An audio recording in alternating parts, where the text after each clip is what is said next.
now tuned into the turn the music up in the headphones. Hello, and welcome back into Labeless. Thanks for joining us. My name's Xavier.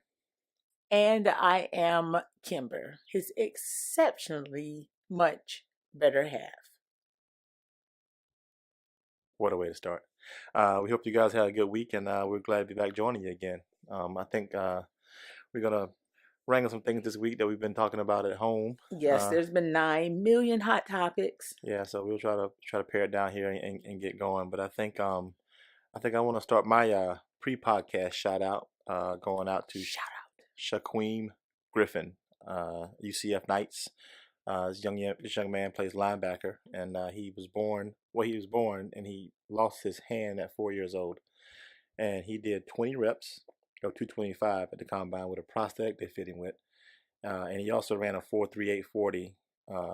That sounds like something I could do. It was the fastest time for a linebacker in over a decade. He's about 6'2", about 185, so he's kind of a tweener. They hope he'll get drafted. I think it'll be a fantastic story, and it'll give him a tremendous platform to continue showing people that There's no limit. Never let anybody dish your ability. That's what that ability, disability. I always say, never let anybody diss your ability. Oh, that's pretty cool. You like that? I get it. Yeah. So I'm sure he doesn't consider himself having a disability. Yeah. When I saw it, I think a lot of people might look at it and be like, "Oh, well, he's been doing this all along." Yeah. Which is true. However, there's probably lots of parents who feel a certain way about their child having a disability, that watching that young man do what he did gives them the opportunity to change their minds. Yeah, and I think that's awesome. And apparently he just lights a room up when he comes into it. So everybody's talking about his personality and how great of a kid he is. And so if you need somebody to cheer for him and wish they do well, please put Mr. Griffin on your list. Right next to Tim Tebow. Woo, go Tebow. Yeah, no, thank you. Well, my pre-podcast shout out is going to go to the wonderfully, gloriously gorgeous Angela Bassett. Yeah, Queen Mother. Yeah, we saw Black Panther twice, I guess, the weekend after it came out, and she looked incredible. As she always does. But I just want to point out that Angela Bassett was Black Panther's mom. T'Challa. So she was the queen of Wakanda. Right. Where everybody wants to go. But I'm like, Angela Bassett always plays like a powerful leading lady. She was Tina Turner. Right. Which was an incredible movie. If you guys haven't seen What's Love Got to Do with It, I don't know where you've been. Nutbush City Limits. Right. I don't know where y'all been. If you have not seen What's Love Got to Do with It, I actually thought we need to meet up and sit down and have a conversation. I thought Angela Bassett was Tina Turner. Look, that performance was everything. Yeah. But Angela Bassett was also Betty Shabazz. Right, Malcolm X's wife. She was Coretta Scott King. Martin Luther King's wife. Or so, should I say she has played right. She's a Yale graduate, but she has played all of these roles. She was Biggie Smalls' mom. One of the greatest rappers of all time. I'm not sure I would consider him the greatest Voletta Wallace. Right. She was also, wait for it, Katherine Jackson. Who's that? Michael Jackson's mother. Oh, okay. I got you. She has played. I mean, if you want to say, hey, let's name some pretty powerful women, Angela Bassett has portrayed them. So what you're saying is, when you're writing a movie and you have a powerful woman that needs to be portrayed, you must have Angela Bassett do it. You must. Right. I don't even think they audition people. They write the name down and then just put Angela Bassett beside it and see if her schedule will work. No, I think they make their schedule work for hers. Exactly. If Angela can't do it, then we got to wait. I mean, that's just... Yeah, she's incredible. She is that person. And she looks fantastic. How old is she? 59, I think. Really? Wow. Glory. Look, I just saw her in Master of None as Lena. Oh yeah, she was Waithes' great. That's mom. a great episode. That episode was Yeah. phenomenal. It's a really good episode. It's another great series on Netflix, Master of None. There was a episode about Thanksgiving dinner. Yeah, the Thanksgiving dinner episode was probably the best one I've seen. Yeah, it was really good. Really, really telling. Really good storytelling, and a really valid point, especially in today's world. Right, but yeah. So, if you look in the mirror and tell yourself you don't feel so hot today, just say you're Angela Bassett and keep it moving. You can't get much better than that. Amen to that. A lot going on in South Carolina politics these days. Representative Gowdy in 4th Congressional District said he was stepping down.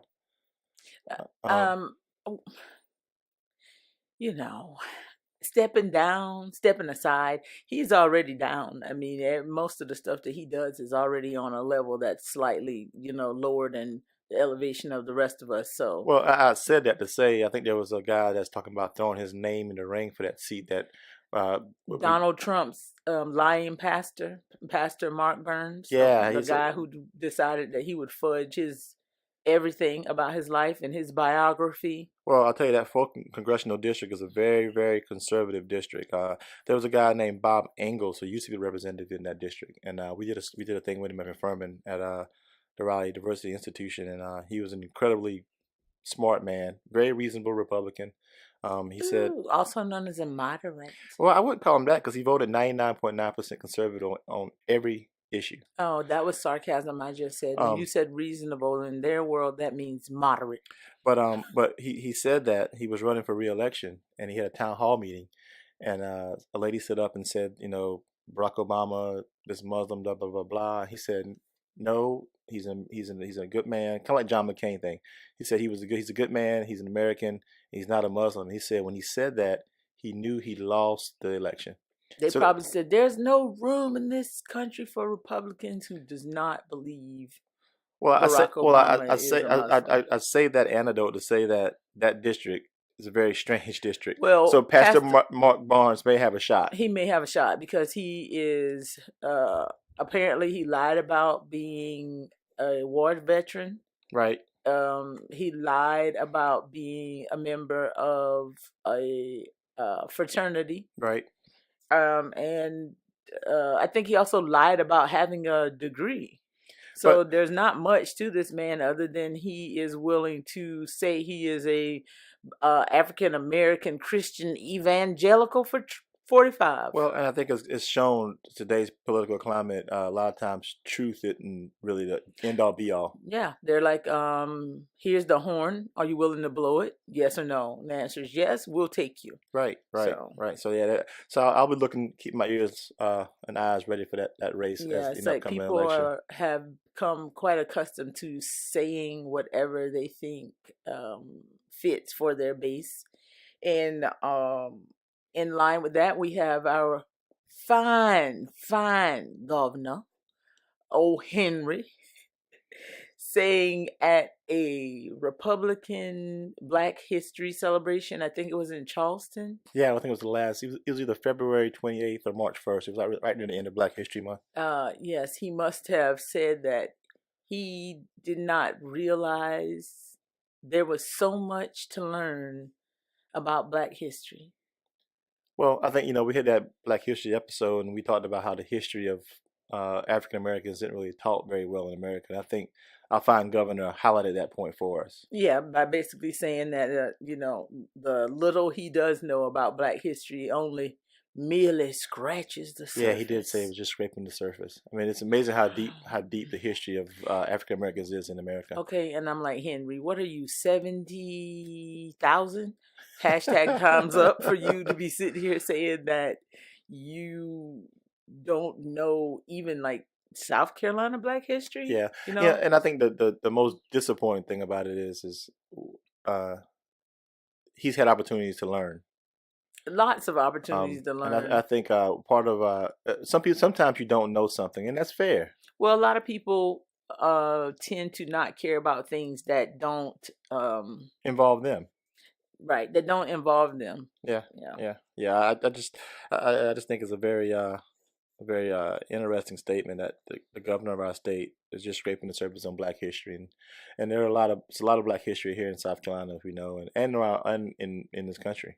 Right. But I mean, you have the governor scraping the surface, and you have Catherine Templeton, who is trying to throw her hat, shoe, Confederate soldier uniform in the ring by saying in one breath that she is so proud of her family and the fact that they fought in the war, and then in the very next breath, when someone points out that her family owned slaves, saying that she wasn't aware of that at all. So it's almost that same sentiment of, pretending not to know. Well, again, I go back to the how history is taught. I mean, I think if history was taught better in this state or around the country, people wouldn't be so quick to say they're proud of things.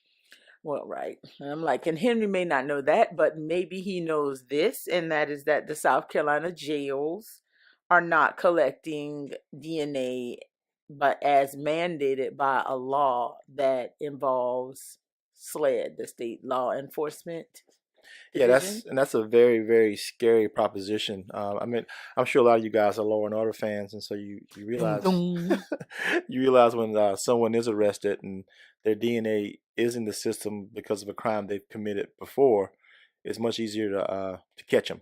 Right. So apparently there is a law that has probably, I think it's 5 years or so.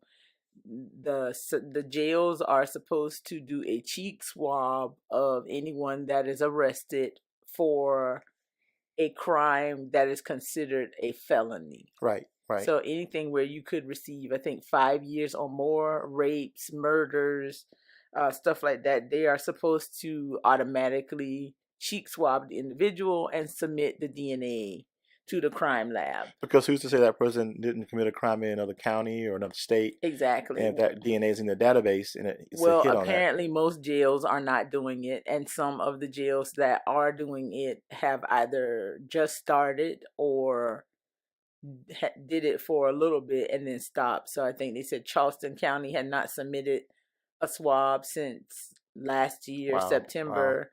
Wow. Some counties have not done it at all. Jeez. And it's just it's dismal and absolutely unequivocally I think, problem. Well, trying to make people safe could be a big thing in keeping people safe. Right. And I think the largest issue is that there is no penalty for not complying with the law for the jails. Wait. So you're telling me that there's a law, and if they break it, nothing happens? Nothing happens. Wow. That's well, something does happen, actually. They have repeat offenders. So I guess that's what's happening. There is a law, but if the county jails don't comply, there is no punishment for the jails. So what's the point of even having the law if there's going to be any enforcement of the keeping it? I didn't know I couldn't do that. Yeah, I guess so. So hopefully, that's one that I want to follow and see exactly how that comes about, because there's lots of money SLED is asking for to pay DNA collectors, because apparently even that is being done by like government grants. I'm sure it's just a simple step in the process that some people have just chosen not to do. Right, just don't have the time for it. And while we're talking about laws and reform, yeah, gun reform has been on the tips of everybody's tongues lately. These last couple of weeks after the latest mass shooting in Florida. Right, after Parkland, there seems to be quite a bit of momentum with the children who are protesting, and lots of organizations such as like Moms Demand, I think. Moms Demand Action, I think. Yeah, Moms Demand Action. It's a great group, by the way. Getting in behind and giving them quite a push. Yeah, and I think I applaud these kids tremendously. What they're doing is fantastic, and I think I saw somebody on Facebook says, we should care about all the kids that have been shot or murdered due to gun violence, and I totally agree with that. Yeah, I think we've kind of been talking about the difference between the way the conversation is being had or framed and true reform. It's like, is it true gun reform? Because it just feels like mass shooting reform. It feels like all they're trying to talk about right now is how to Stop school shootings. stop school shootings, and not necessarily focusing on gun control as a whole. Yeah, because a lot of these mass shootings take place in areas that are a little more affluent than some areas where a lot of the gun violence takes place. Right. It's Uh, like, as compared to Chicago or Baltimore, you don't see a lot of I guess right. mass school shootings in those areas, but you do see a lot of gun violence. Right. It's like school shootings involving rifles, the AR-15s, assault weapons are much different than areas where they have a high prevalence of handgun homicides. Right, right. Which also should be included in the gun reform. Right. It should Um, be a part of the conversation, at least to acknowledge that there is a large difference, and that right now they're focusing on one and not the other, instead of just talking about it as if one will bleed over and make a difference in the other. and maybe it will. I think change is important, and sometimes you can't worry about what the impetus of that change is. True. And so hopefully the conversation will continue and grow into a bigger gun reform issue instead of just a Right. how do we stop people from going to schools and shooting. Exactly, because the issue is the issue of gun violence is much larger than just in schools. Correct. You know, Absolutely. because Right. even the ability to get AR-15 is a privilege on a certain level. The ability to go somewhere and be able to purchase a rifle, have the money, and actually have a home to take it back to, where people don't tell you immediately that you can't bring that in here. Did you realize that Kroger sold AR-15s? Where on the website?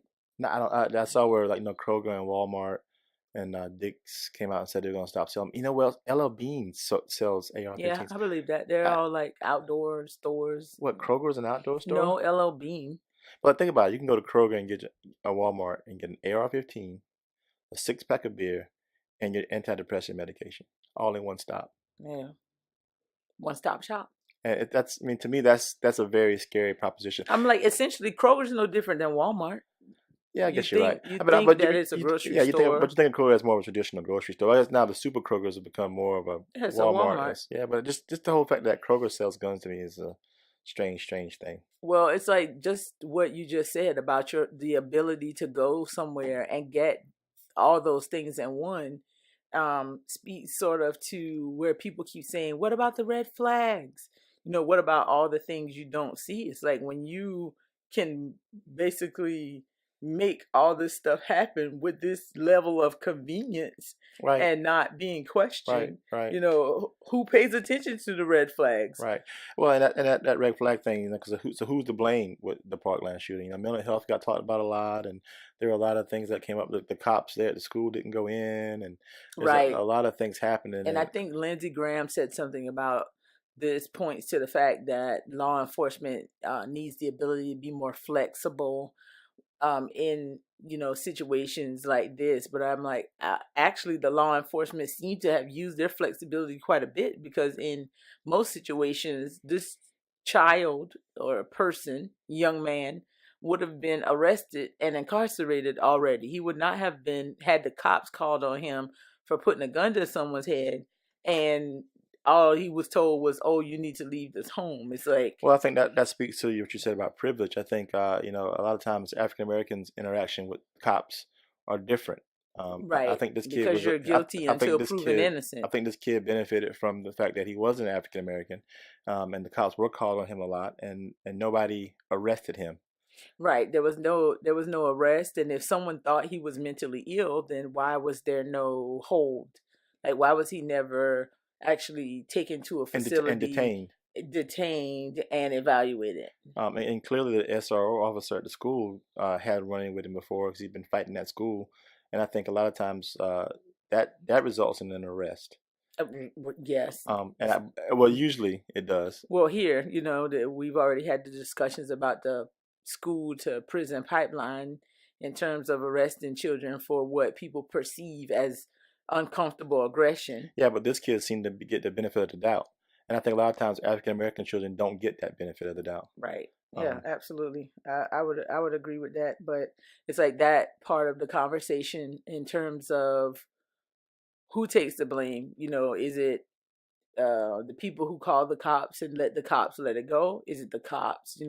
Some people want to blame the FBI. yeah, Is yeah. it the school? Is it the school for not actually having him arrested and just putting him out of school? Is it the family that took him in? Or is it all of the above? Well, Is it a community effort that needs to happen? well, everything should be a community. I think that's part of the issue in America now is we've gotten away from community, and community is important. You're supposed to mind your own business That's now. what that's Only the God deal. can judge me. Amen.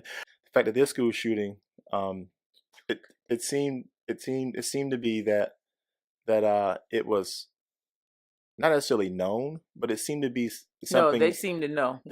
When kids say if somebody was gonna shoot it up, it would have been Nick. Right, and there seemed to be numerous times that this could have been prevented. In difference than most school shootings. Most school shootings seem to be not necessarily random, but the person does it without Provocation. not even provocation, but without people thinking they're going to do it. Well, right. But there seem to be a And lot of. in this case, the red flags were all present, and still nothing was done. I guess typically the red flags aren't as bold. I mean, here you have a child where someone already said he put a gun to someone's head. See, I'm going to stop you there because he's not a child. I think that point has been made by his lawyer and some other folks. I said child because I disagree. think he was a child when he put the gun to someone's head. I don't think that gun to the person's head was this year. Well, I think it was either this year or last year, which would have still made him 18 years old. Right. And I think that the fact that he is a grown up, and the fact that the second family that took him in, allowed him to have these guns without knowing how to work a microwave, apparently. Right. That to me that the intersectionality of that conversation doesn't make sense. Right. Well, I mean, the conversation itself is a very difficult one, and the conversations that are popping up about school shootings and what sort of changes we are going to have because of them, those conversations are also not exactly standard. Well, because I think there's a post-Columbine study that how schools have changed since the Columbine shooting. Right, and so people want to, the conversation has now shifted to arming teachers, and as we both know, of course, 45 has something to say about that. Yeah, as a matter of fact, let's give it a listen, and we'll come back to you in a second. Where a teacher would have a concealed gun on them, they'd go for special training. And they would be there. And if you do this, and a lot of people are talking about it, and it's certainly a point that we'll discuss, but concealed carry for teachers and for people of talent, of that type of talent. So let's say you had 20% of your teaching force, because that's pretty much the number. If you had a teacher who was adept at firearms, they could very well end the attack very quickly. And the good thing about a suggestion like that, and we're going to be looking at it very strongly, and I think a lot of people are going to be opposed to it. I think a lot of people are going to like it. But the good thing is that you'll have a lot of people with that. And so that would be certainly a situation that is being discussed a lot by a lot of people. You'd have a lot of people that'd be armed, that'd be ready. They're professionals. They may be Marines that left the Marines, left the Army, left the Air Force, and they're very adept at doing that. You'd have a lot of them, and they'd be spread evenly throughout the school. So the other thing, I really believe that if these cowards knew that the school was, well guarded from the standpoint of having pretty much professionals with great training, I think they wouldn't go into the school to start off with. I think it could very well solve your problem. So does anybody like that idea here? Does anybody like it? Right? And do people feel strongly against it? Anybody? Strongly against it? Right. I mean, we can understand both sides of it. And certainly it's controversial, but we'll study that along with many other ideas. Well, so as you've heard there about, 45 thinks that 20% maybe 20%. That's the number. And a lot of people, Marines, guns, uh, uh, Some teachers. just a rambling mess. I don't think that arming teachers is the way to go. I think teachers have enough on their plate. Actually, they have too much on their plate. Right. It's Uh, like the post Columbine classroom takes everything that is already the duty of a teacher, getting children in the classroom, getting them settled, giving out work, making sure that that work is done by curriculum, making sure that you have all the test standards laid out so that you hit those markers and deadlines, making sure no one's asleep, making sure who went to the bathroom, did they take a hall pass, who's crying, whose family is okay, like all of those things, in addition to educating children, now have the added pressure of security cameras. Are the doors locked? There are literally preschool classrooms where they are practicing their lockdown measures and, in a sense, teaching the children that to use hide and seek technique. So basically they will hide in certain areas and then wait until a teacher or a specific official seeks them out. But apparently all of these new post-Columbine measures, coupled with new security measures, are costing some school districts upward of millions of dollars. yeah, that's the deal with arming teachers. Like, who's going to pay for it? I mean, that's a cost that I think, like who pay, the teacher pay for it themselves? Well, We I don't mean, pay, we you're don't pay talking teachers. about $3 million. Well, yeah, but I'm talking about, like, who's going to pay for the teacher's gun? Who's going to pay for their training? Who's going to, what teachers make now on salary? Yeah, I feel like it's kind of a slap in the face that the money is, that they're willing to find the money to pay for this, or $3 million for security cameras, but when teachers have meetings and conferences and bring to the table that there needs to be more money for education itself, it's always seen as the money's not there. Right, right, yeah. And they always talk about the teachers' union is so mean, and they're powerful, and they don't want to work, and they want to get paid for stuff they don't do, but they don't get paid enough. And I think West Virginia.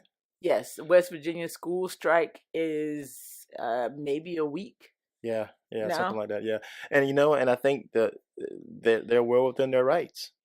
Yeah, so I read an article where one of the teachers was basically explaining that she takes home about $1,300 every 2 weeks. So Like that. $2,600 a month. Yeah, and that a part of the issue was they found out something was going to change with their insurance, and so she would be paying another $300 a month, I think. So so 2,600 less 300. Right, so Okay. $2,300, Right. and then they must have given them the option to download this app that would give them points for steps, almost like a Fitbit app. So they would get points for walking. I guess it's a way to say, oh, you can earn some credit here if you show that you're trying to be healthier with the insurance company. But if you didn't use it, I see. if you didn't use it, you had to pay a $500 penalty. Saying if you smoke, your insurance is going to be higher if you don't smoke. Stuff Right, like that. I got you. but because the benefit must have actually been more to the school district itself than Sure. it was to the individuals. Right. If they didn't download the app, then they would be charged a $500 penalty. And a lot of teachers didn't want to download the app because they felt like, why am I being forced to let a third party invade my privacy? And because that's how it works with an app, and basically track your personal information, like where you go and stuff like that. Because Well, I salute these teachers. I think education in America teachers are some of the most important people in our society.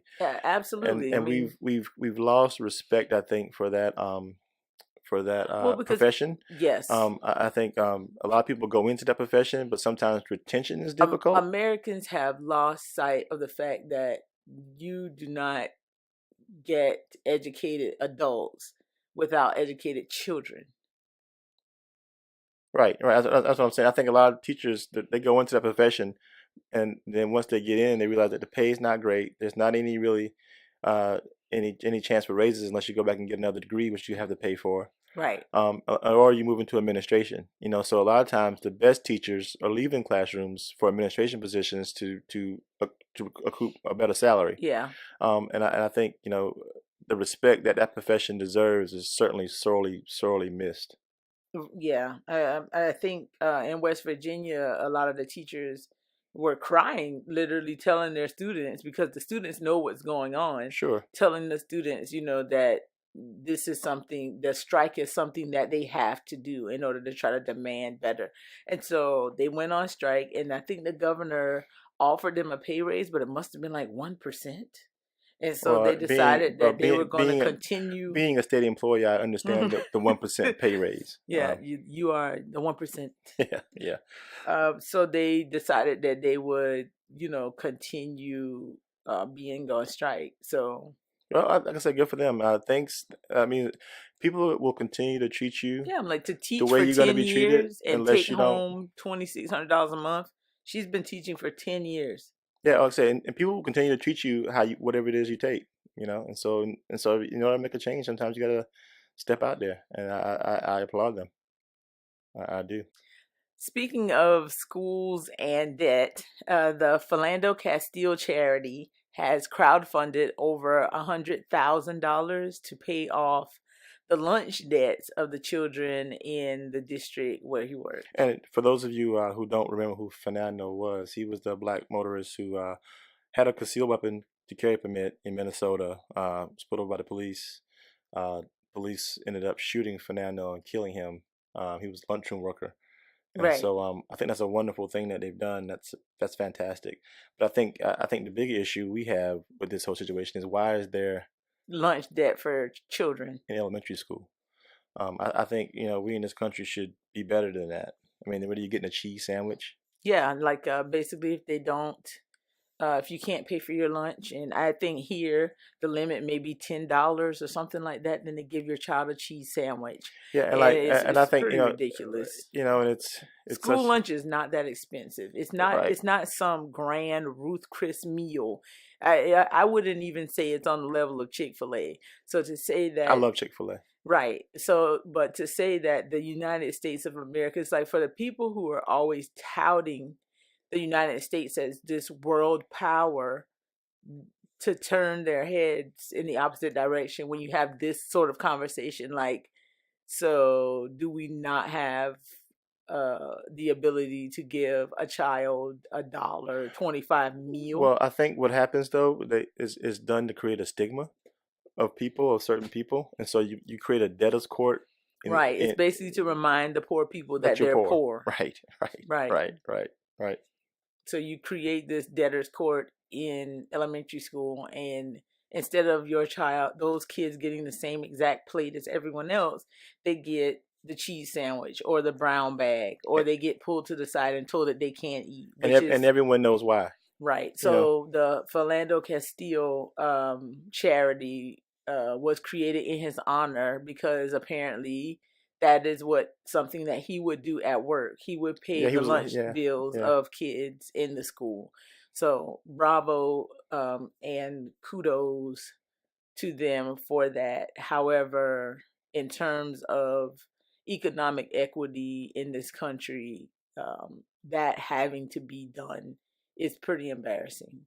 I would think any person would think that would be pretty embarrassing. That a private entity outside the school district has to step in and pay debts for elementary school children. For some lunch bills, right? But no, I mean, everyone wouldn't be embarrassed, but it's like economic equity is something that has been being studied, researched, gone over time and time again in this country. And when information and research is put forth, most of the time it is ignored or denied. Because some people don't want to face the truth that the economic equity in this country is extremely skewed. Right. So it is 2018, and it is the 50th. Is my math right? I don't know what's the other year. You didn't give me the first year. 1968. Oh, yes, correct. 50th anniversary of the Kerner Commission report, Very interesting report. which was done in 1968. It was commissioned by Lyndon B. Johnson. Yep. And it was actually the National Advisory Commission on Civil Disorders. Right. And so they basically studied home ownership, incarceration rates, and unemployment. Okay. In 1968. In 1968, yes. And so Governor Otto Kerner was from Illinois, and that's why they call it the Kerner Commission, because he was basically the person that headed up.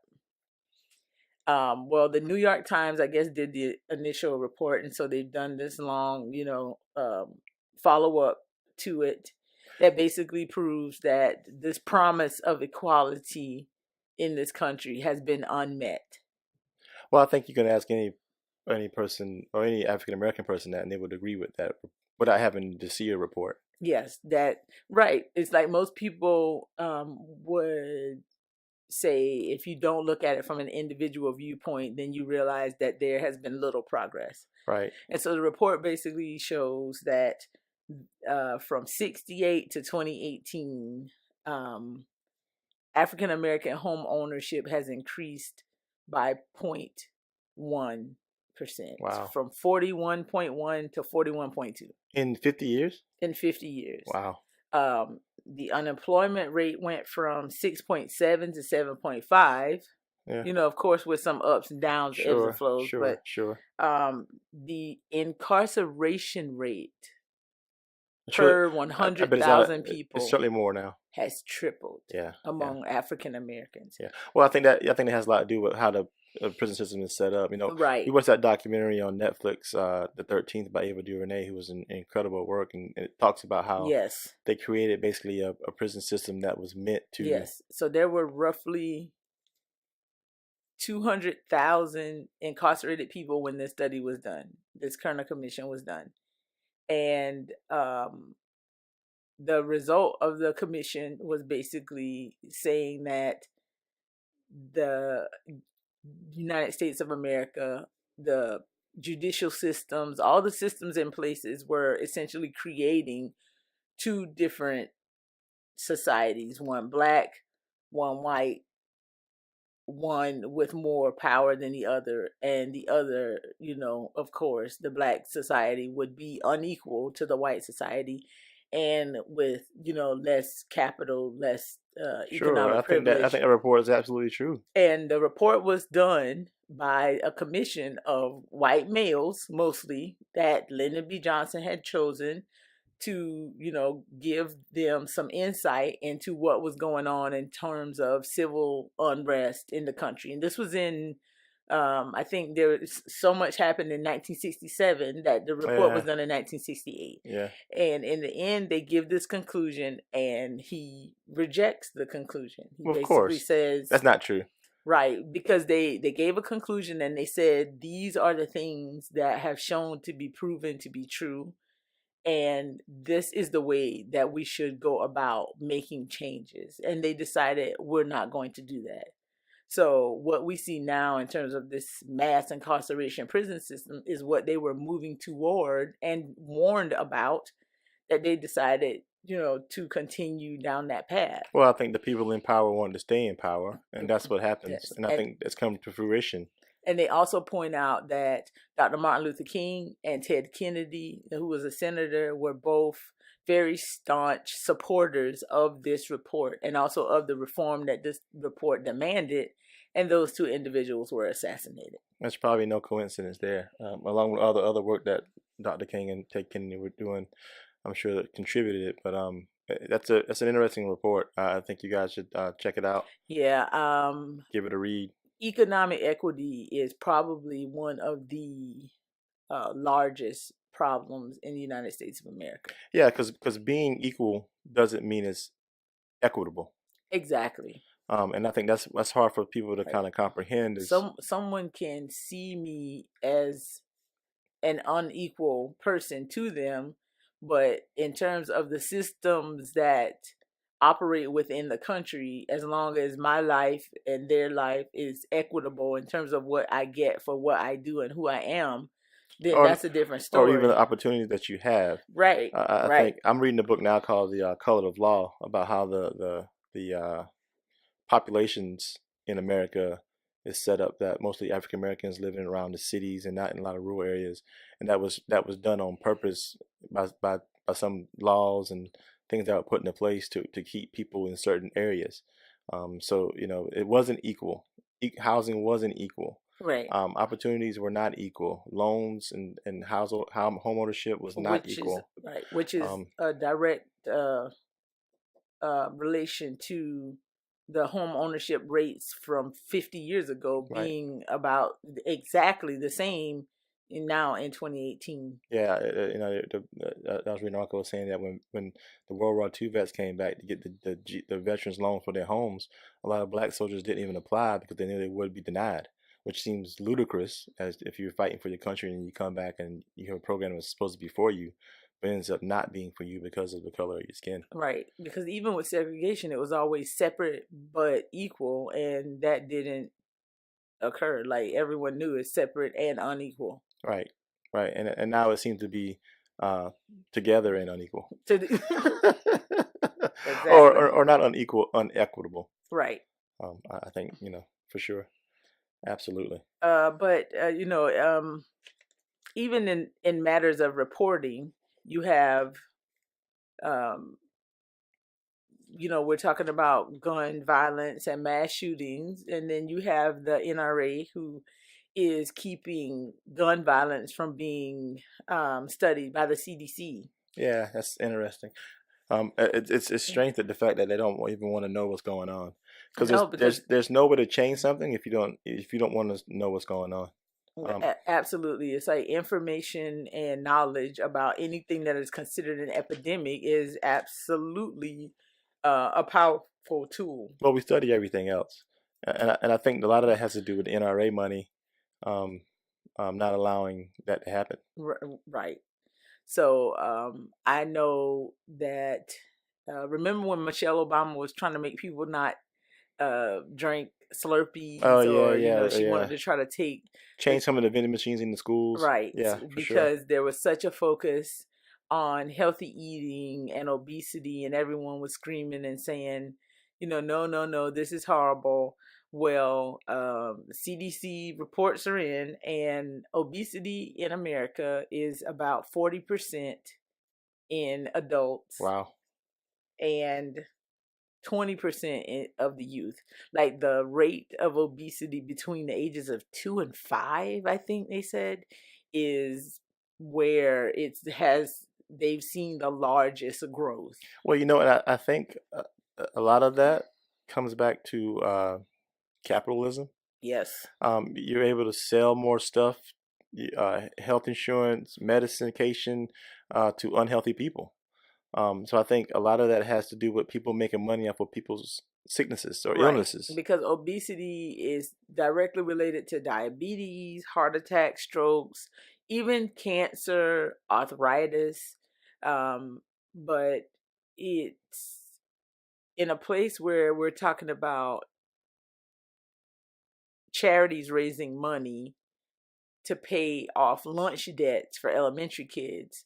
We're also talking about obesity in those same children, and that is pretty much a direct result of what Americans eat, what you are given to eat. Yeah, well, and it's also this whole access, mass production and fast food and quick packaged meals and all that stuff that can be readily produced, right, and sold.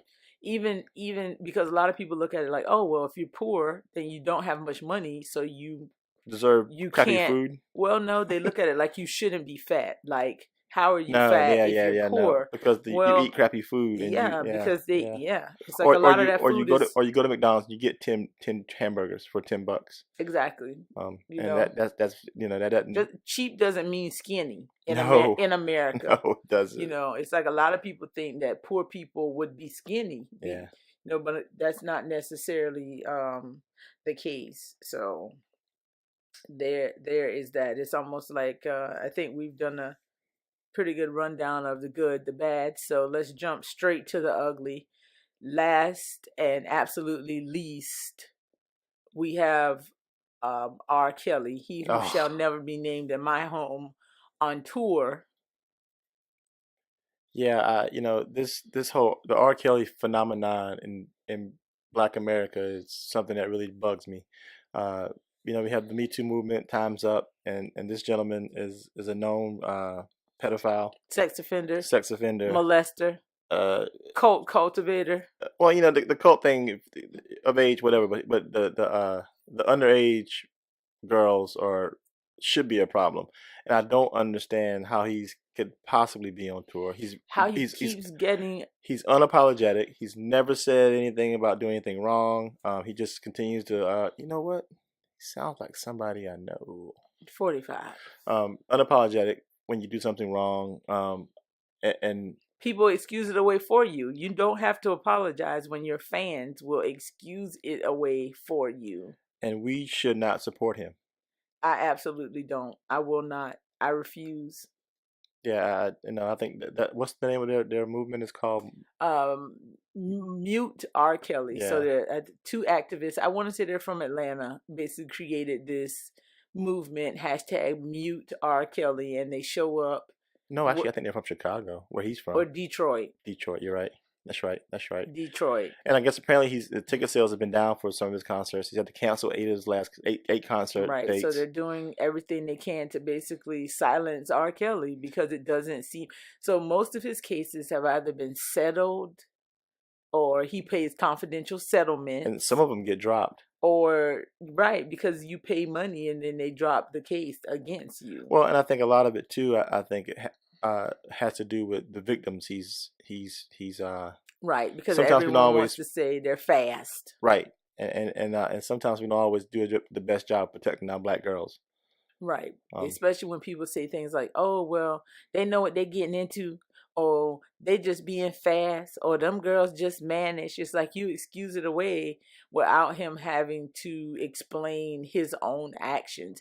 Even if a 16-year-old girl is mannish or fast, you're not about to excuse that away for however old R. Kelly is. Well, yeah, and some of the activists were saying that a lot of times in Black communities, nobody wants to talk about it because they don't trust the justice system to treat the Black men fairly, so they don't want to get them into the system. Right, or people don't want their family business exposed. But I'll tell you, expose your family business.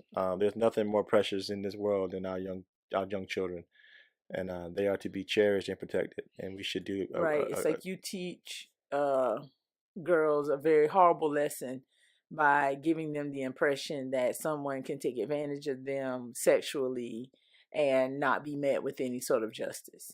Right. And it should be swift justice. Swift. Yeah. R. Kelly is definitely in the basket of deplorables in my book, and he will not be protected. #Mute R. Kelly. Mute R. Kelly. I'm going to transition to something that's really giving me a lot of uplift. There's a lady, her name is Anna Smith. She had a stage play, and it was called Notes from the Field. She did countless numbers of interviews with people around the country, and it was about the school prison pipeline issue in America. She portrays 18 real life characters throughout the country and on stage, and it's a really riveting hour-long stage play. It's on HBO. I think it aired last Friday, but it's wonderful, and if you can't watch it without really feeling a lot of emotion about what's going on to our kids in America today. Yeah, it's a good thing that she did. I know I followed a lot of the tweets on Twitter, and it's one of those things that I would love to see expanded. But when you say the word emotion, all I can think of right now is that Homeland is back, and Carrie's quivering lip is still irking my nerves. It is, but you know what? Some people think we need a real live Carrie to help the world today. No, thank you. No? To that, I say it is a wonderful drama on the television. I do not want a real live Carrie out here trying to save the world. No, thank you.